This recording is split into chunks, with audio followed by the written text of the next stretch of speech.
to the Truth in My Days podcast, where we defend the Word of God against the challenges of men. Hello all. Today we have Sonia interviewing John about the last 12 verses of Mark chapter 16. Liberal scholars claim that this is an inauthentic passage, but is this true? Have a listen and find out. We are continuing from the previous episode. We hope you enjoy. Well, yes. Verse 8 is finishing the passage about the women in the tomb. The young man tells them, "Do not be alarmed. You seek Jesus of Nazareth, who was crucified. He has risen. He is not here. See the place where they laid him. But go, tell his disciples and Peter that he is going before you into Galilee. There you will see him as he said to you." So they went out and fled from the tomb, for they trembled and were amazed. And they said nothing to anyone, for they were afraid. Now when he rose early on the first day of the week, he appeared first to Mary Magdalene. Well, so verse 8 is finishing this account of the women in the tomb. And verse 9 tells us that Jesus appeared first to Mary Magdalene. Well, so now the topic has switched to Jesus. How's that a problem? Well, I don't know. But according to Metzger, the subject of verse 8 is the women, whereas Jesus is the presumed subject in verse 9. He says it's a problem. I'm not seeing the problem. The only thing I can imagine that he wants to see as a problem is that verse 9 is Jesus. It doesn't say his name. It says when he rose, early on the first day. So it switches subject without naming Jesus specifically, as if the context didn't somehow make it clear nobody else rose. The young man said, "Jesus of Nazareth, who was crucified, he is risen." Verse 9, now when he rose. Well, so is it clear in the context who we're talking about? Yeah. I would think so. And as you read through Mark, you do find this stylistic thing that he often has conversations between two people or events between two people where he switches from one to another without specifying the name. It does happen. But here, because of the wording, Jesus of Nazareth, who was crucified, he has risen. Now when he rose, well, so this is not an issue at all. The context is very clear what he's talking about. In verse 9, Mary Magdalene is identified even though she has been mentioned only a few lines before, 15:47 and 16:1. This one's very strange here. Here, Metzger thinks Mary should not have been identified because she was mentioned 8 verses earlier. I mean, they said her name 8 verses earlier. Why are you identifying her? Well, okay, let's see. 8 verses earlier, it looks like they identified her and they identified the other Mary too, as if to distinguish them. So then when they're mentioning her again... 16:1? Yeah, Mary Magdalene, Mary the mother of James. So then... in verse 9, if they're going to mention a Mary again, well, which one is it? Of course, they have to say which one, Mary Magdalene. Yeah. So Metzger thinks Mary should not have been identified because she was mentioned 8 verses earlier. Whereas in the previous point, he complains that Jesus should have been identified even though it was mentioned 3 verses earlier. How does that fit? Yeah. I wonder if he's even listening to himself because he points out that Mary was identified in 15:47, one verse before being identified in 16:1. Also, again, in 47, it's in the same sense as Mary Magdalene and Mary, the mother of somebody, Joseph. So, of course, they have to identify her to distinguish her from the other one. Well, exactly. 15:47, 16:1, she's mentioned as a group of women.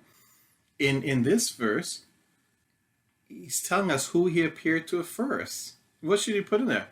First, appeared to her first? Her? Just say her? Like, he mentioned groups of women before. Just saying her wouldn't tell who he appeared to first. He has to mention her by name here. So what kind of argument is this? It just makes no sense. The use of anastas de and the position of proton first, okay, are appropriate at the beginning of a comprehensive narrative, but they're ill-suited in the continuation of verses 1 to 8. Now, this is complete rubbish. Okay? Proton first appears 38 times in the narrative portions of the New Testament. This is Gospel, Books, and Acts. 37 of those times it is not at the beginning of a comprehensive narrative. So he's telling us that, proton is ill-suited to continuation. It should be at the beginning of a comprehensive narrative, whereas 37 out of 38 times it's used in the Gospel is not at the beginning of a comprehensive narrative. So where do you get the claim that that's where it should fit? Made up. Yeah, but again, who checks? They'll read this argument from Metzger and say, well, that makes sense. How many of them bother to look at where proton is used? and see whether it's really true that they are appropriate at the beginning of a narrative, ill-suited in a continuation of a narrative. Because if they check, they would see.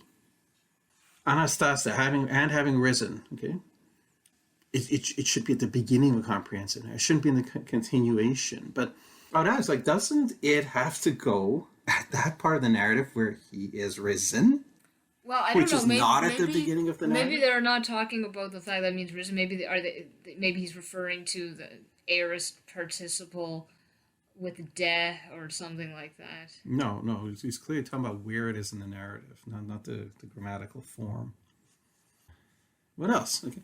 The other women of verses 1 to 8 are now forgotten. Well, what does it say in Mark 16:9? He appeared first to Mary Magdalene. Well, he didn't appear first to the other women. So that's why they're now, quote unquote, forgotten. Does that make, again, any sense? And yet this is what takes in so many evangelicals. So there you go. There's no internal or external evidence against the authenticity of these last 12 verses. In fact, the evidence, particularly the external evidence, the evidence of the manuscripts, the evidence of the church fathers, is conclusive. There's no real valid way to deny the last 12 verses, but liberal scholars insist that they must be out.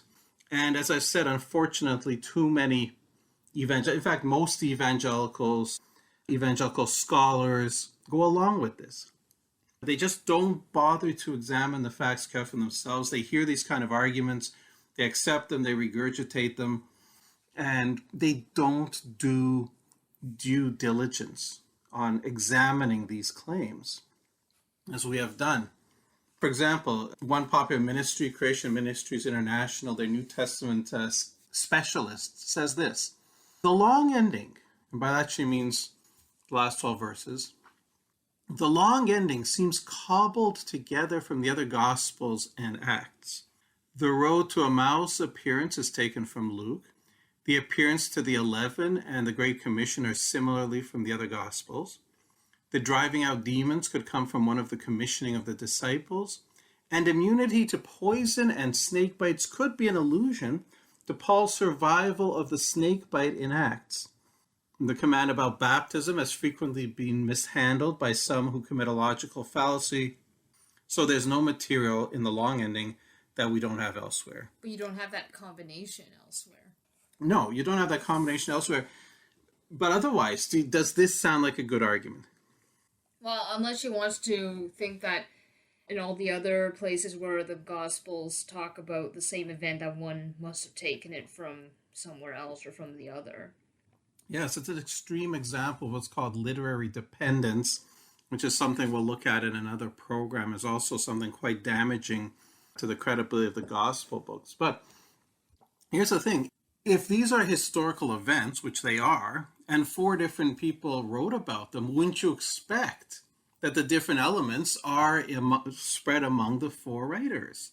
Yeah, doesn't that even happen with today's newspapers too? Well, exactly. This is why there's no material in the long ending that we don't have elsewhere. Even if that were true, it would be irrelevant. It's because they're all describing the same historical events, right? Yeah. Otherwise, the idea is that, well, as long as you have similar events, as you said, it means that one person wrote it and the other writers got it from that one person. Like that does not make sense. And some of these are really stretching it. Immunity to poison and snake bites could be an allusion to Paul's survival of the snake bite in Acts. Does that sound at all similar? Not really. No, not at all, in fact. If you look at what's in Mark chapter 16, in that passage, now it's a bit cryptic, but what it says is, he said to them, go into all the world and preach the gospel to every creature. Okay, so he got that from Matthew. Well, and if that's what Jesus said, that's where Peter got it from, and Mark wrote down what Peter remembered. He who believes and is baptized will be saved, but he who does not believe will be condemned. And these signs will follow those who believe in my name. They will cast out demons. They will speak with new tongues. They will take up serpents. Okay? And if they drink anything deadly, it will by no means hurt them. They will lay hands on the sick and they will recover. So, what's the part about this actual snake bite? There's nothing about snake bite. It simply says they will take up serpents, period. It says nothing about what will happen to them. And then another point, if they drink anything deadly, it will by no means hurt them. So there's an account in Acts where Paul's, this is during one of the shipwrecks, I think, and he's building, I think, a fire, and a serpent comes out and latches onto his arm, and the locals think, oh, this proves Paul's a bad guy, he's going to die from the snake bite, and he just shakes off the snake, he doesn't die. That's not exactly taking up a serpent. It's being attacked by one, and he happened to survive because God protected him. Yeah, it's not at all that. And where's immunity to poison in that? Well, maybe the poison from the snake bite, but then, of course, in Mark is categorized separately. Not just that. Snakes don't have poison. Snakes have venom. It says here in Mark, if they drink anything deadly. Oh, and you never drink the snake venom. And if you did drink snake venom, it wouldn't do anything to you. Venom has to get into your bloodstream to do anything to you. Unless you have some kind of cut inside your esophagus, you can drink snake venom, it won't do anything to you. So the incident of Paul and the snake is not where this thing about drinking poison will not hurt you came from. This passage does sometimes confuse Christians because they assume that every one of these powers, so to speak, is given to every Christian. Whereas I think the way Jesus worded it is these are signs that follow the disciples as a whole. So this will be done by some disciples, this will be done by others, this might be done by only one, and so on. It's the signs. Because we see at the end of Mark, after he ascends, it says that Jesus was working with them and confirming the word through the accompanying signs. So he's picking and choosing signs to do through different disciples. This is not like every single disciple can drink poison. Thank you, everyone, for listening today. Unfortunately, we have run out of time, but please join us for the next part tomorrow. Same time and same place. If you enjoy our content and think this is important material, the best compliment you can pay is by sharing this with your friends and family. This helps us out a lot. Also, if you enjoyed today's program, please like, comment, share, and subscribe to this podcast. We would love to hear from you. Thank you for listening to the Truth in My Days podcast with John Torse. We would love to hear from you. Please feel free to share any questions or comments you may have. You can reach us on Facebook, Instagram, MeWe, and YouTube. Simply search Truth in My Days as one word. Again, Truth in My Days as one word, no spaces in between. And you can connect with us. You may also visit our website for more comprehensive material and to learn more about our ministry. Our website is truthinmydays.com. Thank you.